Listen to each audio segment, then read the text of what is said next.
Unlock the power of your mind. This is Provocative Enlightenment with Eldon Taylor.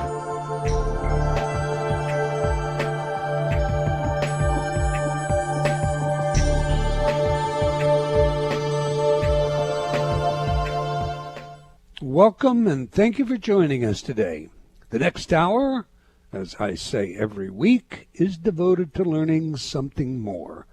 Not just about the world of shoes and ships and sealing wax, but about how, what, and why we believe as we do, a time for the open-minded and a time for those willing to question what they think they know or what they may believe, those willing to be uncertain for an hour. I am Eldon Taylor, and this is Provocative Enlightenment, and here in the studio with me is my beautiful bride, Ravinder. So, Ravinder, say hello to everyone, share your special insight for the day, and please tell the folks out there how they can learn more about our show. Well, hello, everyone. Thank you so much for joining us. I'm really excited about today's show, I have to say so. It's one of my all-time favorite subjects, but I'm not going to give anything away right now, so you'll just have to stay listening. Yes, to learn more about the radio show, you can simply go to provocativeenlightenment.com. We have about 15 years worth of archives there, and then you can also go to our Facebook page. Just do a search for Provocative Enlightenment Radio and you'll find us. Any important information that the guest shares during the show, I will post up there as well. So if you miss an Earl, that's the place to go and check it all out. All right, I'm glad that you're excited. It's rare to see you bouncing. Oh, don't be cheeky. I'm always excited. Yeah. I'm a kid at heart. There's lots of things that excite me, but today's subject has just always intrigued and fascinated me. So, all right, in this week's Spotlight, I wish to remind us all of an idea that I have posted in my office and I've discussed before, one that unfortunately I sometimes forget. The title to the picture in my office is Think. The word is used as an acronym, encouraging us to think before we speak. As such, the T stands for true. Is what you're about to say true? It's not that hard, or it shouldn't be, but studies reveal the fact that all of us lie. It may be that we slightly exaggerate something, and it could be that we just plain make it up. It really takes guarding yourself from this one, because most of us have habits that were established when we were very young. So we may bloviate, we may exaggerate data or information, stories we've heard someplace, and in the end, we're not telling the truth. The H in think represents the question. Is what we're about to say helpful? Now this for me can be much more difficult than the former. I find that I often say things that are truthful, but perhaps not so helpful. I may find myself reporting on a conversation where a radio guest spoke some nonsense. This is a short failing of my own and one I intend to correct and I have been working on for some time, and it's really why today's Spotlight. If you're a regular listener to my show, Provocative Enlightenment, you no doubt have heard me challenge guests on this show before. Well, I'm going to continue to ask the tough questions, but I will no longer point out inconsistencies and the like. That's for you as the listener to do. Now back to think. The I stands for inspiring. Is what you're about to say inspiring? This too is an issue where I admit difficulty. Some things in our world simply aren't inspiring, but I will try to find a context that wraps the subject in possibilities that are. This one may be my greatest challenge, for it seems that watching people taken advantage of or played with like they are just tiny gears in a larger machine and are treated like expendable units of gross production and so forth just irks me to the point that I sometimes want to scream, "Wake up! Pay attention. Okay, the N in think refers to necessary. Is what you're about to say necessary? Certainly not all of our conversations are necessary, but if you're about to say something that might be the slightest bit negative, then this question is a great one to remember. For me, the reminder must be, just because you are aware of something doesn't mean you have to show everyone that you are.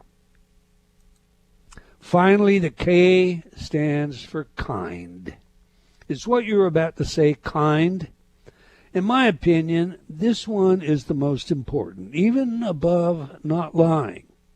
There are times when a little white lie is much kinder than the truth. Your wife might say, "How do I look today?" And maybe you ought to remember being kind. Kindness is in diminishing supply nowadays. Texting, posting, and the like tend to fail to express our true feelings as often as not, and our society at large has become more hostile and less civil in many areas of our life. As such, the vitriol that one can find on sites like Facebook can astound us. But then we listen to our would-be leaders using profanities, expressing guttural references, treating one another like they were trash. The dignity of the past seems lost on some of today's world. So, today's message is think before you speak. I will do my best and hope that you will join me. Those are my thoughts, and as always, I welcome yours. There you have it, Ravinder. What are your thoughts? You know, I really like that one. You talk about what our leaders and others do, and yeah, that can just be frustrating, but I try to ignore that. I really like the advice that you gave. Just because something is truthful, you don't have to say it. Just because you know some information doesn't mean that you have to share it. Being kind is really important, but I have a point of correction to make for you, you see. Yes, dear. If I ask you how I look today, it can also be a kindness to maybe recommend that I change what I'm wearing. If I'm going to go out, I rely on you to help me present my best. So if I've got spinach between my teeth, please tell me. All right, but honey, you're always beautiful. I can never fault you. All right, every week I read some of your letters as our way of involving you while paying respect to the very important role you play in making this show successful. Matt wrote, I just wanted to drop a quick note and thank you for your radio show. When I miss an episode, I feel like I really missed something important. I promise not a week will go by before I catch the missed show in your archives. Andy wrote, Provocative Enlightenment is in a class by its own. Thanks for such great programming. Scott wrote, you're a great interviewer. Thanks for sharing your heart with your audience. Rosie wrote, keep on doing what you do as you are magnificent at it. Love to you and your beautiful family, Eldon. Well, thank you, Rosie, and back at you and yours. And Terry wrote, I have purchased your book, Gotcha. I also have several of your Inner Talk CDs. With all of the fake news on TV, it is good to know you are still broadcasting and keeping us all thinking and helping us stay aware. Thank you so very much for your good work. Well, thank you, Terry. Thank you, all of you. All right, that's all the time we're going to take for letters today, but please keep your comments coming.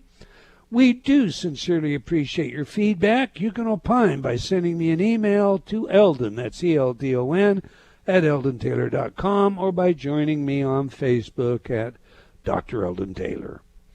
Now to today's show, The Superhuman Mind with Professor Berit Brogaard.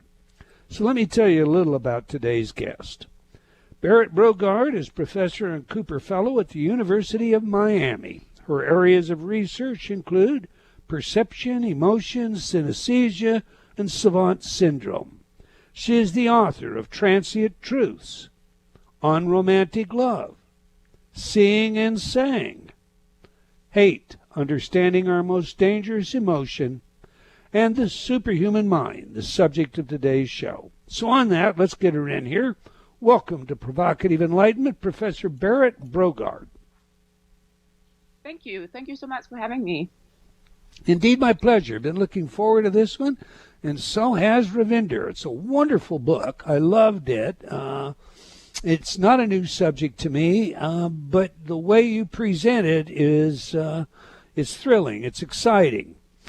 We like to learn three things from our guests on this show, Professor. What is the message? Who is the messenger? And, of course, how do we use the information? To that end, please share with us what you're passionate about and why. So I'm very passionate about a subject to undergo a brain injury, and some of them don't just have disabilities, but also amazing abilities that they didn't have before. So that was what you were talking about is Savate Syndrome. So we specifically have looked at people who have had a brain injury or brain disease and have developed savant abilities after that, and sometimes also synesthesia, which is a crossing, an unusual crossing of the senses. All right, you heard today's spotlight, Professor. We live at a time where people are encouraged to speak their truth, and I put that word in quotation marks. We also live at a time when the country is polarized, perhaps more than ever before. So my question, and I ask because of your book, Hatred, Understanding Our Most Dangerous Emotion, do you think it is a good idea to always express ourselves, even if it means alienating others? No, I don't think so. I think it was brilliant what you said at the beginning of the show. So think before you speak, and how you spelled it out in terms of say just what is necessary, say it with kindness. Of course, say what's true with that minor modification. That I think that your wife had a good point. That it's difficult to know exactly when a little white lie is okay, but there might be circumstances where that is needed. And certainly you're not lying by not saying something.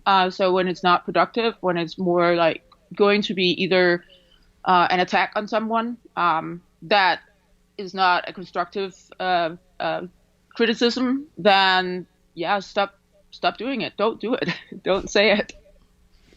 Professor, and I want to stay with this for just a minute because, I mean, maybe we'll even ask you to come back. You have so many books. But in doing my homework and preparation, I was really taken by your book, Hatred, especially since I think it is so very timely right now. If you could, what would you say is the best way for us to diffuse the animosity that seems to exist in the polarity in our country? Yeah, I think it's to get people together face to face. That's really lacking right now. So in the book Hatred, Understanding Our Most Dangerous Emotion, I argue that based on some research, that it's when people are anonymous and online and they seek other people who are very like-minded that you get the most polarization or radicalization. So what we need to do is to increase opportunities for people with diverse opinions to communicate. And I said face-to-face because it doesn't have to be obviously in person, given we still have a pandemic going on, for example, but at least it shouldn't be anonymous, because that also makes people feel less responsible for what they're actually saying or doing to others. So if I understand you correctly, inherent in this hypothesis you just presented is the notion that perhaps our social media is at least partially at fault for the divisions in our country? Or let's put it this way. They have the kind of structure that enables radicalization. They may also, furthermore, be at fault by perhaps not blogging the people they should block when needed, and vice versa. But the structure of social media is such that people will seek out like-minded individuals, which means that you're really talking to people who have the same causes and interests as you do, and that can lead to radicalization. It doesn't need to lead to that, but if you have a certain view, that say a moderate view about something, you might talk to other people who have similar views, and that can lead to polarization much faster than if you have a diverse group of thinkers.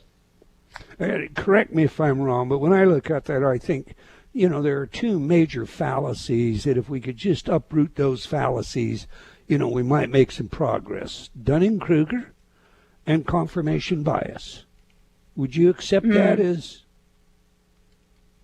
Those are definitely two biases that are confirmation biases is definitely at work both in online, right? So one way that it works is also in terms of making arguments for something, so pro arguments. So if you're with a group where you all agree more or less, it's just a matter of how much you agree, or let's say how extreme you are in your viewpoints, then you're not gonna present arguments against your view, right? You're gonna find, if there are any arguments that can be made, or the reasons you can find for your view, you're gonna present the reasons for your view, or the argument for your view, but you're not gonna consider counter arguments, or most groups are not, right? So that's a kind of confirmation bias in terms of just the arguments and reasons that people give in groups. Yeah. All right, let's talk about Superhuman Mind. Great read. I recommend it to all of you out there. You'll love this book. It's a bit like an adventure story. Professor, we interviewed Dr. Daryl Treffitt, MD, a year or so ago, and I'm sure you know who he is. But for those who missed the show, please define for our audience acquired synesthesia and Savate Syndrome. Yeah, so synesthesia is when you have a coupling, an unusual coupling of the senses or sensory channels. So, for example, we don't usually, most of us don't see musical notes as being colored, but there are a subgroup of people who see musical notes as being colored.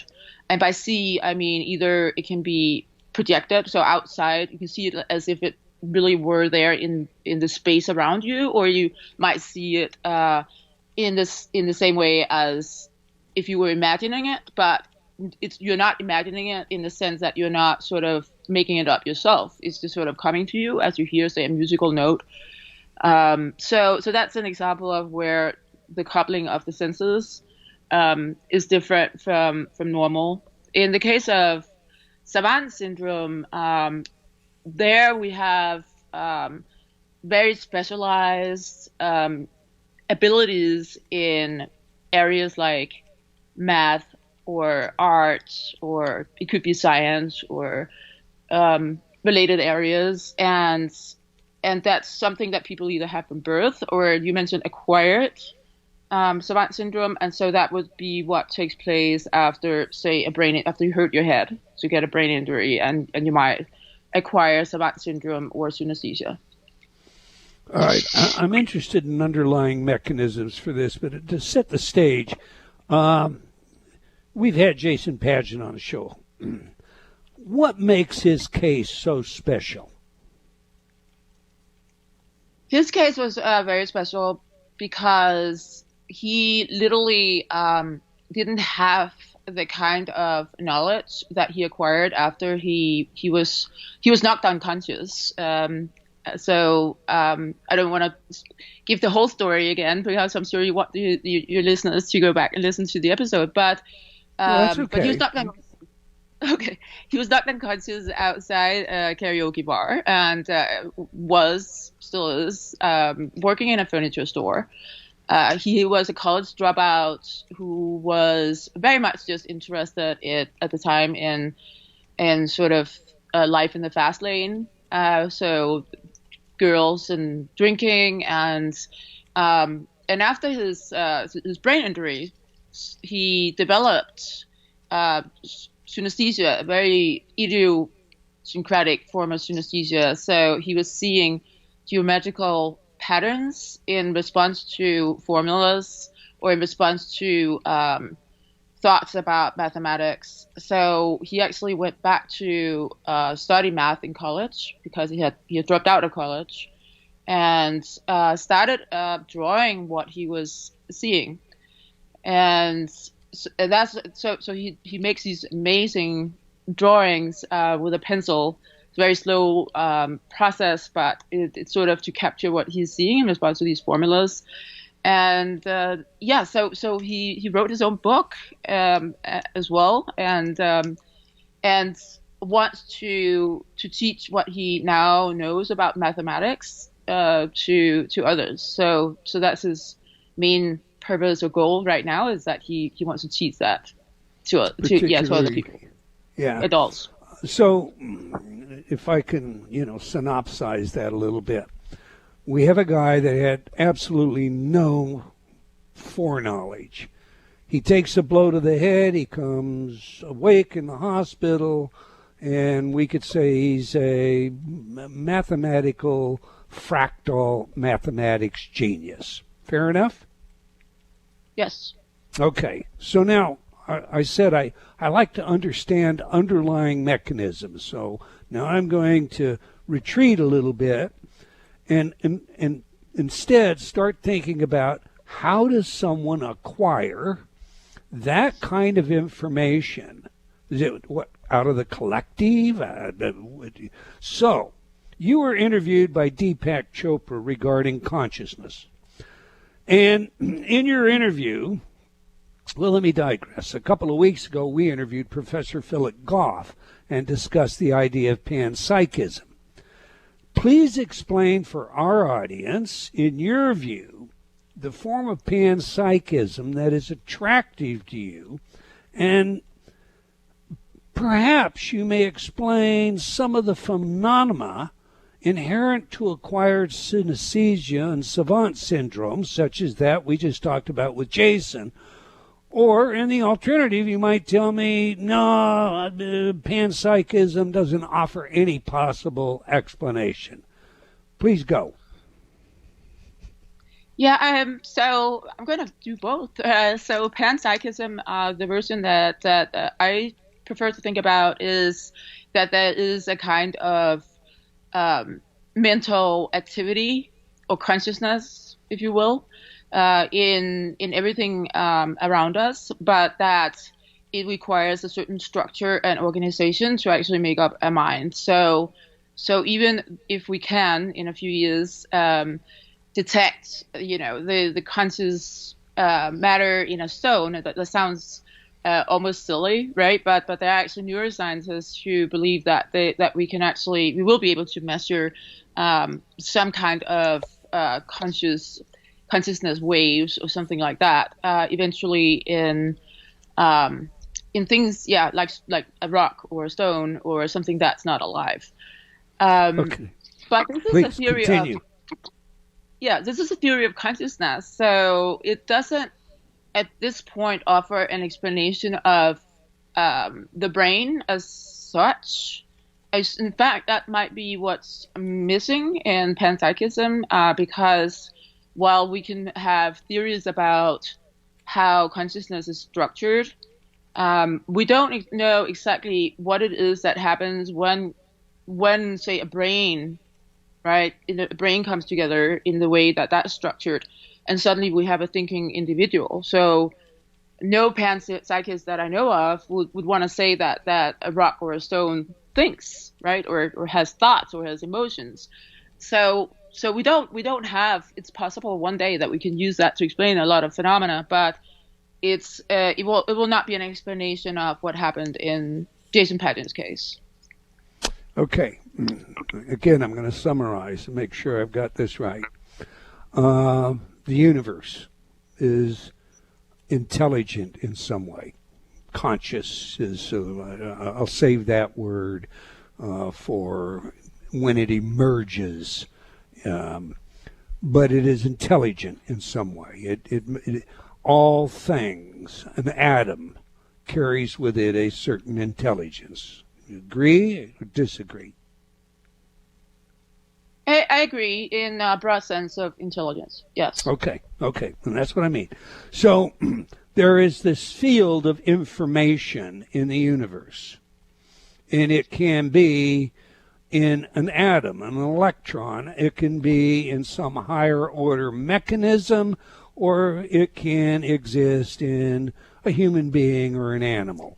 The emergent property conclusions that so many mechanists want to put on what consciousness is.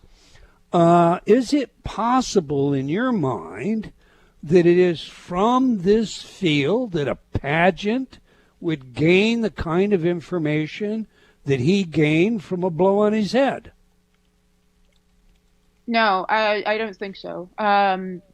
That's because that wouldn't be an explanation, because when you're a panpsychist, what you're saying is basically that you have this, the universe is intelligent, or you have consciousness in things that are not alive. But that puts all of us on a par. So when I hurt my head, if I hurt my head, or if you hurt your head, you would also have the same intelligent universe around you. So it doesn't by itself explain why we get these emerging new abilities that Jason Paget has to account for that. I think that we need to look more specifically at what happens in the brain. All right, we've got a hard break in front of us. When we come back, I'm going to ask you more about let's just say I'm going to ask you about the collective unconscious ideas of Carl Jung, and pick up this notion of the mechanism underlying acquired savanthood. All right, we're speaking with Professor Berit Brogaard about her work and book, The Superhuman Mind, Free the Genius in Your Brain. It is a great read. I highly recommend it. You can learn more about our guest and her book by visiting, get this one, this is a long one, I'll have Ravinder post it on Provocative Enlightenment's Facebook page, but here you go, sites.google.com/site BrogardB/home. That's a long one. The other thing you can do is just Google Professor Berit Brogaard, and you'll get her book, and her website, and a lot of other information. All right, please stay tuned. We'll be right back. You're listening to Provocative Enlightenment with Eldon Taylor. Change has never been easier. Whether you wish to lose weight, stop smoking, build better relationships, become creative, enjoy ultra prosperity, or simply relax and promote self-healing, InnerTalk has been repeatedly demonstrated effective in the most rigorous of scientific studies. Our customers love InnerTalk. Sean wrote, "I have struggled with bulimia for over 30 years and have never been able to lose weight without restoring to it until I used InnerTalk." Vicky wrote, "My hubby has been using the Stop Snoring CD and already his dangerous and raucous snoring levels have stopped." Celeste wrote, "I recently graduated from Taft Law School with honors. I'm writing to tell you how much your InnerTalk CD, Excel in Exams, has helped me. With over 300 titles to choose from, there is something for everyone. Check it out today by going to innertalk.com.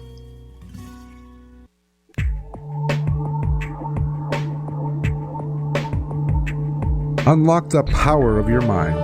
This is Provocative Enlightenment with Eldon Taylor.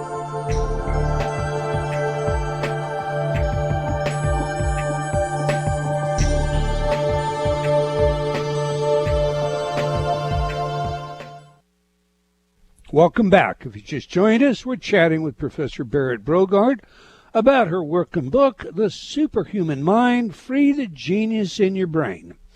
It is a great read, and the subtitle, Free the Genius in Your Brain, that's a how-to awaken some of these extra special skills in your own mind. And we'll get into that in this next half of our show. But first, every week we ask our guests for their favorite music that has some real meaning to them. By now you know music psychology is a hobby of mine and a field of research with practical relevance in many areas, including intelligence, creativity, personality, and social behavior. Now, your chosen music professor is Digital Witness by St. Vincent. Please tell us, why is this music important to you, and more importantly, how does this inform us about who you are? I think it's, to me, it's inspiring. I'm of the belief that there might be different types of music that might be the right kind of music to inspire each individual.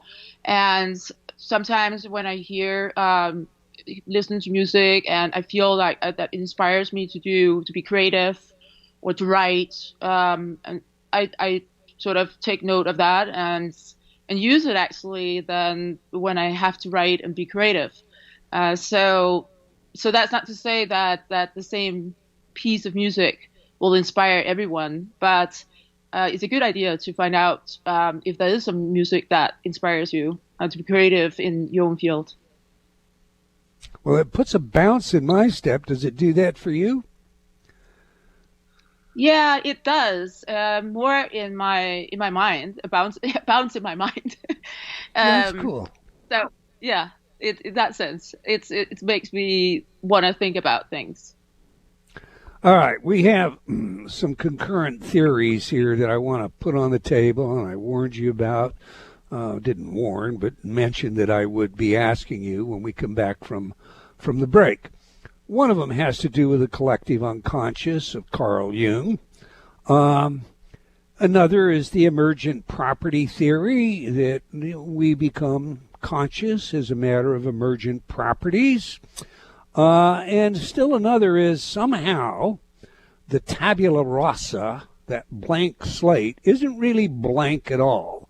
It contains all this information. It's just we need to find its physical location in some way and excite it, and we could all be savants. Take that on, and if you will, please explain what your best theory is at this point in time in how we acquire or where this acquired information actually originates. So in the case of mathematics in particular, the information that we are looking at, so the skills, right, the ability to do mathematics, is something that doesn't, strictly speaking, require learning. And what do I mean by that? Because we all go to school and learn math and so on. What I mean by that is that it's supposed to be that if you had enough insight, right? If you could manipulate numbers in your mind really well, you would, by just reflecting on say numbers, say a large prime number, by reflecting on it, you'll be able to tell that it's a prime number. Of course, most of us don't have that ability, but apparently some people with Savate Syndrome do have that ability. So in mathematics, it's also said to be a priori or prior to experience, which is what that means. So there is a kind of insight that you, in principle, could have without learning it. So yes, that could lie beneath the abilities that are acquired in acquired Savate syndrome. Although probably some of it has to do with access to a new way of manipulating information, new information that the individual gets later on. Okay, I think in your book, and I've got your book right here, it's all marked up and lined in yellow, but in your book you talk about electric and magnetic stimulation having the capability to induce savant-like skills in ordinary folks by inhibiting left brain control centers. Please unpack that for us. Okay. Yes, that's some very interesting work that has been done by a researcher in Australia. Basically, the idea is that in most people, the left side of the brain, specifically the frontal parts of the brain, so the left prefrontal cortex, is controlling our creative area. So it's putting a brake on our creativity. Now, why is it doing that? It's doing that because creativity is thinking outside the box, which usually or in most situations is not required. In fact, it's better to think inside the box in most situations. So, for instance, if you have been taught how to drive on ice, right? If you, like me, I grew up in Denmark, it was a lot of ice. So when I learned how to drive, we had to drive, have a special course on how to drive on ice. If you've been taught that, it's better just to stick to that what you've been taught, right? Don't start to experiment with new things if you're suddenly on an icy road, because that will get you nowhere. Just stick to what you have learned, and so that's an example of where the things that you have learned, you should stick with that going forward. So, and for most people, the left hemisphere is the dominant hemisphere. Most people, right-handed people at least. What you're suggesting is that since it's logic and reason and rule-oriented, it actually inhibits the ability to access that this information is somehow in the right hemisphere. Did I get that right? Yeah, so what it does is that it inhibits or puts a brake on the information that or the abilities of the brain to be creative and think outside the box, right? So you might want to try something new when you're writing or composing music, but not when you're driving on ice. So the brain in most circumstances is better off not being too creative. It's better off to be rational, right? Whereas creativity is sometimes opposed to or put at the opposition of rationality. And in some sense, you can think of it that way, right? Because the rational, conscious thing to do in most circumstances is to not do what's creative, right? Is to do what you know works, right? Instead of doing something new. So through evolution, we have this prefrontal left area of the brain inhibiting the creative areas of our brain. And when that is hurt, when you hurt the area in the left part of the brain, what you're doing is that you no longer have that controlling buzzy part of your brain or at least it's not as controlling as it was before, right? So it's no longer inhibiting or controlling, it's no longer putting a brake on your creativity. And so you may be able to use your creative areas of the brain better. Okay, now left-right brain dichotomies, I'll use that. They're not as strict as maybe, Professor Robert Ornstein wanted them to be when he first set this model out. We've learned, top-down models and all sorts of other models. But doesn't it seem counterintuitive that mathematics, a left brain skill, is somehow acquired by entering the right hemisphere?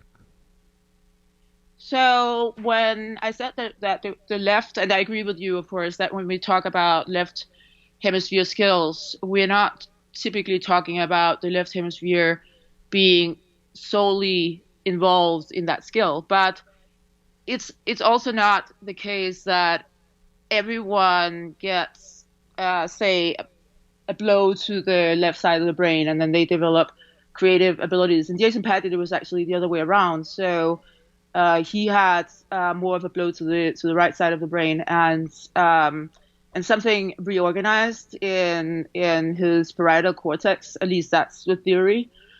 And we've evidence that he definitely developed abilities to do something that he wasn't able to do before.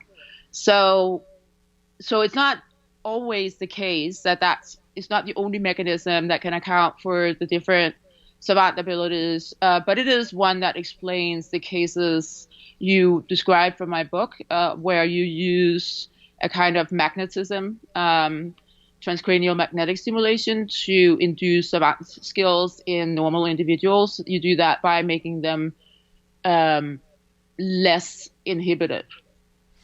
All right. The title of your book I think very provocative, by the way, but it's a great book, leaves a basic question.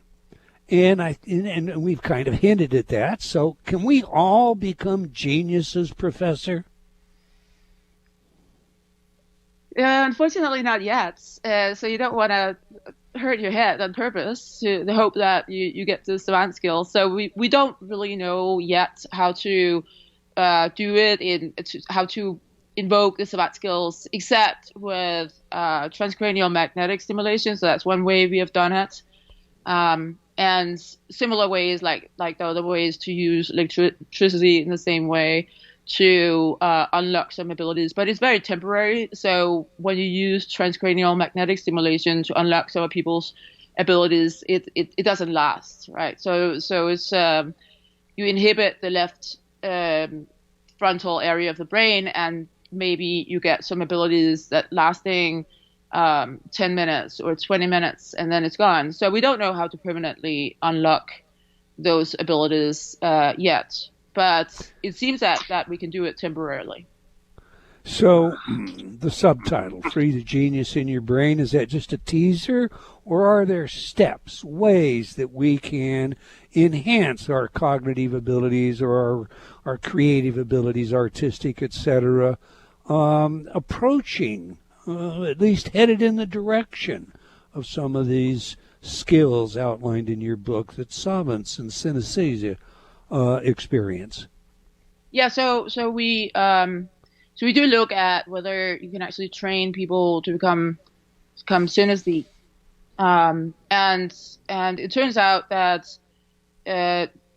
there's a sense in which you can train people to become synesthetes, in the sense that they do get to. We were looking at grapheme color synesthetes. They are the ones that see letters and numbers that are printed in black as having different colors, and so we and several other labs took some ordinary individuals and gave them sentences where the different letters were printed in different colors, and so they were just reading books with say A always painted in red, or the number 5 always painted in blue, or the letter L always painted in yellow. And after they had sort of done that for a few weeks, they did pass some of the tests for synesthesia, although we have, through later studies, found out that we probably will take a longer study, but also more motivated individuals. So one problem with the existing studies is that if people are not motivated to read those books, for example, then they're not going to develop the new skills, because motivation obviously drives gaining new skills. So what we say in the book, yeah, that works, but it works better if you have the motivation, and that's not always the case when you do psychology or philosophy or cognitive science experiments. You usually get some students who have to participate in some research for credits, and they're not very motivated to do it, but they're going to do it because that's what's required of them for them to graduate. And so you don't get the motivation. And one element that we've seen in Derek Amato and Jason Padgett and other subjects is that their motivation shifted. So Derek Amato, who suddenly could play the piano after he hurt his head, he gained something other than a skill. He also gained like huge motivation. He was drawn to playing the piano afterwards, and so it's a little hard to get the ideal conditions, but we do show like how to do it yourself if you have the motivation. But that's the element that sometimes we can't get that in an ordinary laboratory study. Right. Professor, I've heard that doing something like practicing the Lucier color test and reading only colors assists in eliciting a greater activity in the non-dominant hemisphere. I've also, I'm familiar with a lot of studies and research, including you talk about it in your book, where the deprivation of a sense leads to the acquisition of a new sense. In fact, you start your book, I believe, with an account of many hidden abilities that lie within us, such as echolocation or compensations for face blindness. When you think of these things, does it do us any good to, as one director of an ashram once told me, to blindfold yourself and spend half a day as though you were blind? Does it do any good to practice trying to deprive a sense in order to elicit a new one? Yeah, that depends on what your goal is. So there are people who wanted to develop echolocation, but they were seeing individuals, so they did blindfold themselves, and that helped them develop the ability to echolocate, where you can use sounds, the echo. So something, when sound is traveling and it hits like a house or whatever is nearby, and it travels back to you, you get used to hearing that echo, and can convey or commute that into a certain distance, that house is a certain distance from you. So over time, you can develop that much better if you can blindfold yourself while learning it. But it may not be the thing that you are trying to learn, right? It could be that you're trying to write poetry, then that might not be the best skill that you want to develop. So we look at different skills throughout the book. We also look at some people who have tried to acquire the perfect pitch that enables some musicians to be really, really good. So perfect pitch is when you can actually just name, if somebody plays you a musical note, you can you would be able to name the note without a reference frame, so without having heard the nearby note first or something like that. So that's an example of where synesthesia does help. All right, Professor, one of the stories that I read in your book that I found really intriguing is about the snake that you came across in a rainforest. Share the story with us, and if you will, explain what happened and why. Sure. Yeah, so I have a form of synesthesia. It's sphere to color, motion, rotation synesthesia. So I've had it as long as I remember, and as I got older, it has taken more fear or greater, more higher intensity fear to actually get this imagery. It's not imagery because for me, it's not even inside my mind. It's directly like in my visual field, but it's imagery in the sense that, of course, it's not actually there. But I had that for many years. As I said, I don't remember not having it ever. And I was in Australia doing some a postdoc, and I was hiking on the east coast of Australia in a rainforest, and there were lots of little black and brown, very venomous snakes. Almost everything in Australia is venomous. But I was also used to that at that point. I'd been there for quite a while, and I usually just knew how to walk around them or throw a little stick next to them so they would like move out of the way. But suddenly I had this rotation in a specific color blocking my visual field. So some rotation with texture to it. It's always bluish green. And it started blocking my field of vision. And I knew what it was, except what was very puzzling to me was that I didn't feel any fear. So I didn't have any fear. So then after a while, sort of, I was able to I must have calmed down because I must have had like a fear response in the body, but I didn't feel any fear. So then I was able to see clearly again. And there was actually a snake very close to me. So what seems to have happened is that the snake had activated my fear synesthesia without actually activating my fear. So I like to just tell people that my synesthesia saved my life. Of course, I don't know what would have happened otherwise, but it did alert me very quickly to the presence of a snake, which was interesting. Most interesting. We're about out of time.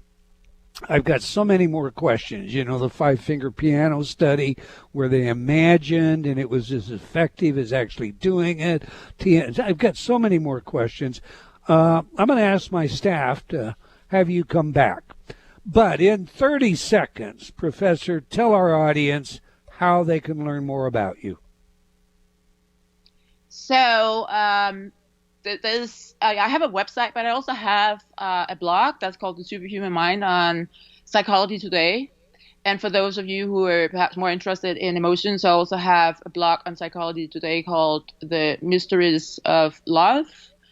So one is literally named after the book, The Superhuman Mind, and the other is The Mysteries of Love. And I try to blog regularly, except sometimes I have deadlines. So, but there are quite a few posts up there. They're not all about the superhuman mind and the mysteries of love. I'm sorry, I've got to cut you off. The book, The Superhuman Mind, Free the Genius in Your Brain, is a great read. It's a must read. Go get the book. I want to thank you for sharing your work and experience with us, Professor. And we've come to the end of another episode of Provocative Enlightenment. I want to thank all of you for joining us today. I hope you enjoyed our show and will join us again next week, same time and same place. Until then, wherever you are in the world, remember, believing in yourself always matters.